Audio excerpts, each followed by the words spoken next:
This episode of Super Boothers is brought to you by the Photo Booth Expo in Las Vegas this coming March 12th to March 14th, 2018 at the Westgate Hotel and Casino. Visit photoboothexpo.com and use promo code SUPERB2018 for a key pass or SUPERB2018E for an exhibits only pass. See you there.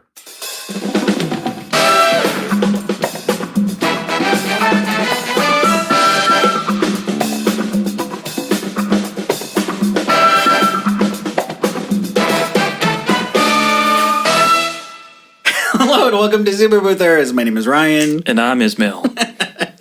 We've been recording for a while, and Ismail and I are apparently in costume now. This is just how I look all the time. I'm sure. You mean the handsomeness? This is the thing. No, you're so tan. So you just got back from a cruise? I did just get back from a cruise. How was that? It was a wonderful, wonderful experience. Had a great time. Good weather. I did my first cruise this year. Yeah. It was the most amazing thing I've ever done in my life. It was my second one. The ships are mind-blowing. It's really weird how, like, cruise ship people are either like, oh my god, it's the most amazing thing, or it's like floating toilet bowl. Like, there's no in between with people. Like, you're either in one of those two camps. I agree. People seem to either love it or hate it. So one of my friends just went on a cruise this last week, and it was her anniversary and honeymoon and birthday and everything wrapped into one. And what I love about what I was able to do with Royal Caribbean was I was able to find out her room number and reservation number, and I was able to have stuff sent to the room. So I had stuff sent to the room, and then I had the room decorated because I had like specific packages. And I thought to myself, this is like such a cool thing. So what they give you is they have these like little like magnets that are like, I don't know, like long chandeliers. They shove them to the top of the ceiling. So it has like a whole bunch of stuff that's like decorated coming down.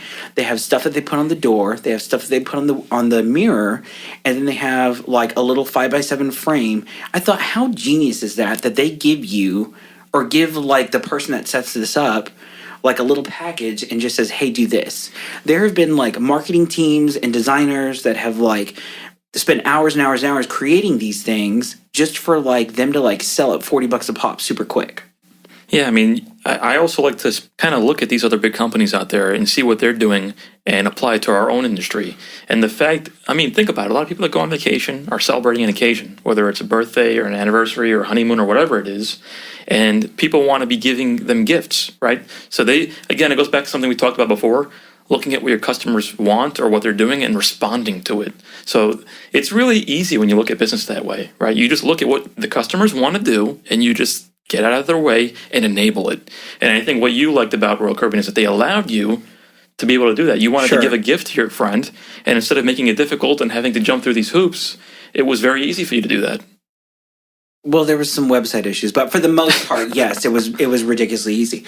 But what I love about this is that I love taking things like this where we can bring it to like our own industry. Mm-hmm. One of the things that I'm noticing is I do my fair share of weddings. I've been doing a lot of birthdays lately. And that's something that I think is a little unusual, and I wonder why that is. But I would love to figure out a way if maybe you could like curate like a specific set of props, and maybe like one or two of those props are like custom, and you have just like bags of these stuff like ready to go. That way, whenever someone says, oh, they paid for, this package, the tenant goes over, to like the storage place, grabs whatever they need and is on their way. And that way, like the customer, I don't know if this would work. I don't know if this is just stupid or whatever, but I really think that it would be cool to create something curated specifically for, you know what, maybe it's like a birthday, like animated GIF or green screen or something that like is already been designed and it's pre-made, but is all encompassing. I'm not just talking templates here. I'm talking like something that's somehow customizable to the client. So can I ask you something? How did you find out about that option that Royal Caribbean offered? I went on the cruise and I saw that other people had it and I didn't. You went on the cruise that you went on, you saw other people on there with their rooms decorated. Yeah, like you walked by like these long, massive hallways and you see like, oh, the room's decorated. I was like, oh, I saw that too. That. So now how did you know that that's service they offer. I thought the people did it themselves. No, there are a lot of people that do it themselves. However, Royal Caribbean has like a thing online. We should get Royal Caribbean to advertise with us. I'm telling you. Free cruise, Super Boosters Cruise. Yes, let's do it. No, so this is the thing is they, I guess, have like an online portal where you do like all your like cruise planning and your like excursions and all the stuff you're going to do or whatever. And on there was like room decorations, gifts, and like that sort of stuff. So you can like buy like a terry robe. You can buy like, all sorts of like things for the room. Yeah, I think they have a term for that. I think it's called creating wow experiences, and that's kind of where their branding is, where they want to have just wow for the people on vacation. And I think they could have actually done a better job promoting it because I actually was not aware of that. And I've been on 2 Royal Caribbean cruises. So I had dinner with a friend last night, and we were talking about. I said, "Have you ever been on a Disney cruise?" And he said, "Yes, it was the most amazing thing I've ever done in my entire life."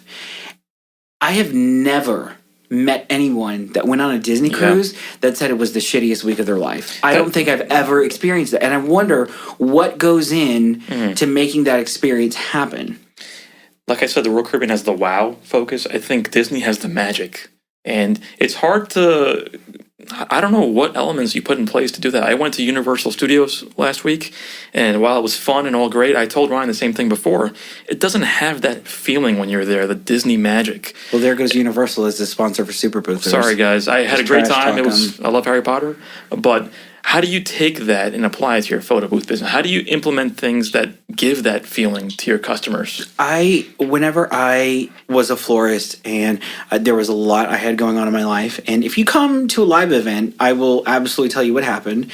But I went from, I think my first year of business, I did $108,000 in revenue.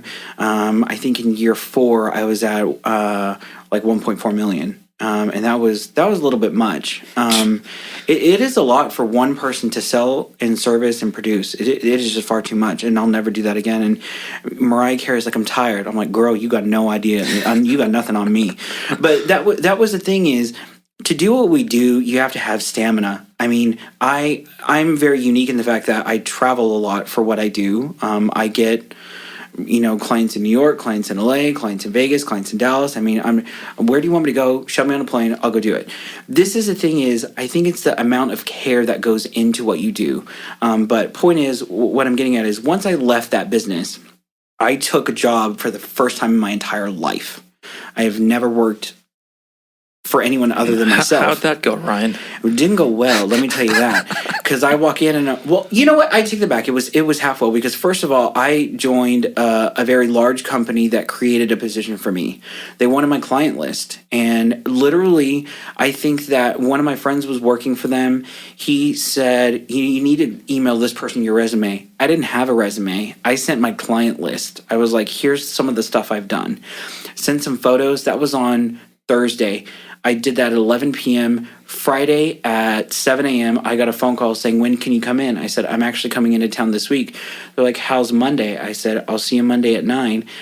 I mean, they like created a position for me, and it was the most amazing thing. That I'm very grateful for that, because that was a time where I needed that little boost. Mm-hmm. There was a time that I needed to feel, needed or validated, or that, hey, my work was, I guess, halfway decent enough for someone to pay me for my client list. But what I really learned from there was that particular company was so focused. First of all, they did a lot of high-end stuff. Whenever I was there, I did stuff for former First Lady Laura Bush. We did stuff for a fairly decent amount of celebrities that came to town. You learned a lot. And one of the things that I really appreciate, that I find myself to this day asking, whenever they finish an event, is, how was the client happy? How did the client go? Was everyone happy? That is the one thing. There was so much that went into producing these massive events. And I mean, like, tenting and chandeliers, and put the giraffe over there. And, like, literally, if there's a petting zoo, there was an elephant. Like, I'm not even kidding. Like, these things were just, like, so, like, off the wall, over the top, crazy. And at the very end of the day, it always came down to, was the client happy? Yeah, it sounds so simple, but obviously that's the core focus of any business, focusing on the client, keeping them happy so that they come back or refer you to other people. But think of what Disney does. They will go absolutely above and beyond to make sure that you feel special. Yep. And then make sure that you're having a good time. Vegas does another good job of that. Vegas is freaking genius because they have even random first timers make them feel VIP when really they're not. But at the same time, you make someone feel special with whatever service it is that you're providing. You know what? Oh, we'll give you like a whatever upgrade. Well, you can say Vegas does this a lot. Their regular rooms are called deluxe rooms. A regular room is called a. Think about that. That's great. Like you're creating. Yep. Like you're an experience when something that really doesn't cost you anything, or really that isn't like that any way special. They used to do this; they don't do it anymore. But whenever you like would go in and get like players cards, they would give you like a coupon book of like a whole bunch of free stuff, and sometimes that includes like free play. Apparently, I'm a degenerate gambler. If you haven't figured it out yet, but that's the thing is like I love points. Give me points for anything, and I'm all for it. You know, that comment you just made about the deluxe room, it's so intriguing because such a simple thing as just changing the words that you use has a huge impact. And it reminds me of a book I read. I may have mentioned this in one of the early episodes called Mindless Eating. And they did this whole study on food. And they had a brownie, right? It was just a regular brownie that they offer people. And what they did was that they had one group of people come in and they ordered brownie. And then they rated how much they enjoyed it. They had another group come in, same food, but it was called like Belgian truffle deluxe brownie. Yep. Same food, different name, and people rated it much higher. And it shows you the importance of the names, the terms you use, and I think that's what builds this magic or wow experience that Disney or any of these other companies have, that they understand the importance of the little things. When you walk into these theme parks or these rooms, the level of detail in things that are absolutely minute and they don't matter, but they come together to build that experience. One of the things, I would never use the term ivory. It is never ivory, it is French vanilla. It is so little and so stupid, but it comes down to little things like that, and I think that like almost sets you apart a little bit. That's why, this is a separate topic, but I actually asked in the Facebook group, what do people call it, gifts or boomerangs? Mm-hmm. And I don't know if you saw that, it was a few weeks ago, but people use different terms. Sure. Some people say they use gifts, some people use boomerangs, some use both. And I don't know what's more effective. I guess it depends. Well, first of all, those are two different things. Yeah, but a boomerang is something that bounces back and forth. But most clients, some do, but most of them are not sophisticated enough to know the intricacies of the difference. I think that is playing down to your customer. Tina Fey made a comment. She goes, one of the things that makes her particular comedy very funny, she goes, I don't talk down to my audience. Mm-hmm. She goes, you make a quick joke and you do it just very quickly to where if they're smart, they'll get it. If they're not, then you know what, it'll just go over their head. But you don't talk down. You don't talk down to that customer. Well, a lot of people said they use them interchangeably, and I guess for the people that don't know the exact difference, you said the boomerang bounces back. Would you mind explaining the difference? So for me, technically, an animated GIF is taking 5 pictures. Take 1, click. Take 2, click. Take 3, click. And then stitching those together to where you're creating different frames and then it can, pop out in a video format. A boomerang is something where you're taking 16 pictures in rapid succession and then having them reverse and bounce back and forth. So that's the difference between a boomerang and a GIF to me. The GIF restarts. Yes. But that boomerang bounces back. Sure. So the GIF would loop. The boomerang goes back and forth. I guess it's also about understanding your client. I agree with you. You don't want to talk down to them. You don't want to lower them. But in my experience, a lot of the people that have been booking it with me don't know the difference. So for me to get into that level of minutia with them... Do you know the difference? Well, we just talked about it. Oh, okay. You want me to repeat it? No. So, I don't know. I just thought that was interesting because that's an example of what word you use. I would be surprised. I'm more surprised how if the magic word that will fly out of my mouth is beautify filter. I say beautify filter and people will give me money. It is the craziest thing ever. But that's the thing is I'm speaking to that millennial client. I'm speaking to that person that knows what I'm talking about. That is my customer. That's the one that I've been marketing to. That's my avatar and that's what's coming back to me. So whenever they say something like, oh, well, I want to do something like this. And I can tell they're a little bit knowledgeable. If I say beautify filter, you know what? It's going to smooth out your skin. We have a bright light on you. Perfect. Great. Fantastic. Can it make me thinner? Sure. Absolutely. What's your credit card number?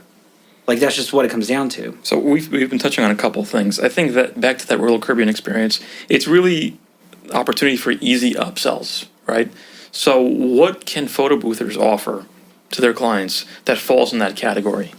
I think it is. I mean, I sell boomerangs, GIFs, overlays, memory books. I don't include the digital images. I don't include texting. I don't include any of that stuff.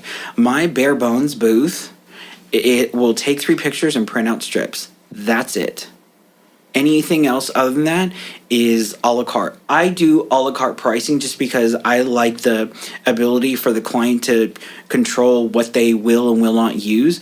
I had one person, this bride, I was on the phone with her for about 45 minutes.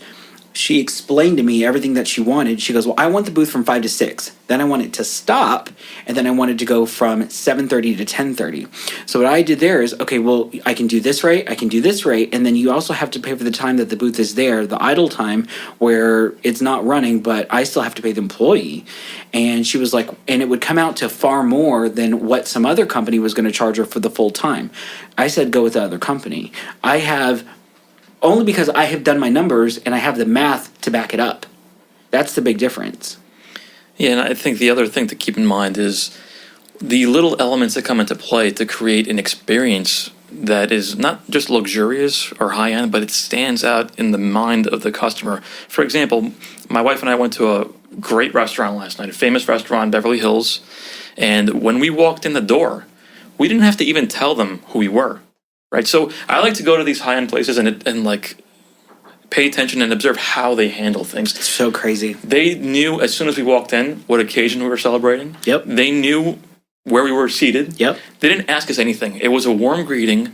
They seated us. They take the handkerchief, put it on your, like, it's just. This is another thing is if you, like, let's say it is, let's say you're wearing black and they have a white napkin, a great restaurant will give you a black napkin if you're wearing black because the lint will come off on the. Or when they change the the knives and the forks, they bring them out on a platter each time. There's totally unnecessary. There's one restaurant that I went to in New York where it was a steakhouse and they brought out a knife and it said pick your weapon. I thought it was the coolest thing ever. It's the little. It really is the little things. But think about that. It doesn't cost anything. No. This is another thing is I think I was talking with one of my other friends about like the best hotel experience that I've ever had. It was in Mexico City at the St. Regis. The hotel I think was maybe about a year old at that point. I went down there and every night, first of all, the room has like, it's carpeted, but the carpet, I swear to you, is made out of like memory foam or something. You walk on there, it is like walking in Neiman Marcus on a cloud. Like it is the most amazing thing. But this was the cool thing is every night they would come in and give you like a platter of fruit. I loved it. There was a pear on there. I love pears. I never get to eat pears because I don't go to the grocery store because I'm too busy like running around in an airport. However, the next day we were in the hotel restaurant. I was like, perfect. I can have some pears. I asked the waiter, I said, are there any pears? Because they gave us fruit and there were no pears in the fruit. He said, I will be right back. He goes to the back. No sooner did 7 minutes later did this kid come running in sweating with bags of pears.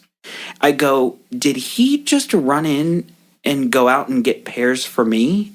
He said, yes, sir. I'm sorry. You weren't supposed to see that. I'm like, are you freaking kidding me? You loved seeing that. It was Sweat more, man. It was the most, and this is, I hate it when people do things for me. I hate when people go out of their way for me. I just don't like it. And the fact that someone did that just made me feel so much more special. Yeah. I mean, and here's 100. Just take it. I mean, this reminds me of a great story. I don't know if it's like some kind of myth that's passed around, but I've heard this often and actually know someone who did this, a locksmith, right? He's got this business. He goes in, he changes the lock on your door.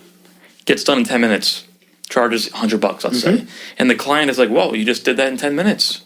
Why would I give you $100? You pay me to know how to do it. But what he did, this is why it stood out to me, is the next time he went to a client, it took him 10 minutes, but he made it take 45 minutes. He's banging the door. He's picking things up, putting them down, making it seem like a lot more work than it is. No. And just that impression alone makes the client happier. I don't know about that. It's a little inauthentic. It's kind of a funny story. But I don't encourage people to do that. I'm just saying that the customer's paying attention to the vibes you're giving off. So they're not going to feel good about giving you a lot of money for something that seems so easy. Well, that's where I disagree. My grandfather used to tell me, he goes, you don't pay me to do it. You pay me to know how to do it. Like, you pay me because you don't know how to do it. That's true, but I remember this experience I had where my keys in my car were locked, and I had to call someone to open it. It took them a minute, and they charge an exorbitant amount. They really do. I have made plenty of mistakes doing that. But do you feel good about that experience? No. Right. So if you're in a service business where your business is built on happy customers referring you to other people, I think you have to be cognizant of that. So, but touching back on the point, I mean, right now we're just riffing on great experiences. I remember when we went on our honeymoon, we went to this luxurious hotel. Right? Candy Cane Inn? No, luxurious hotel. It was actually only accessible by boat. And to this day, I still remember on that boat. This is Tahiti? Tahiti. Okay. Cruising up to this resort, and there was a guy waiting there with hot towels on his arm and drinks. Right? He knew who we were. He knew what we were there for. And if you think about it, that doesn't cost you anything. No. It's so simple, but it makes it feel like a more pleasant experience. And I would actually like to hear what people have to say about any experiences that they've had. Think about what luxurious experiences you've had. Share that in our Facebook group. I'm going to say one last thing, something that has kind of changed in the last couple weeks. I have had an attendant send out a text message to the client saying that he's on the way with a photo of himself. I have had more happy clients because he sent a text message saying, hey, I'm on the way. Let me know if you need anything. So simple, but it makes a difference, right? So I think the trick is finding those things, those little things that make that impact, that don't cost you anything, and implementing that in your business. Thank you so much for joining us this week. We are going to be in Vegas March 11th through the 14th for Photo Booth Expo at the Westgate Hotel and Casino. Please submit your questions. You can go online and do that. We'd love to hear your voice questions. Go to superboothers.com and you can click on there. Thanks so much for listening, guys. We'll see you next week.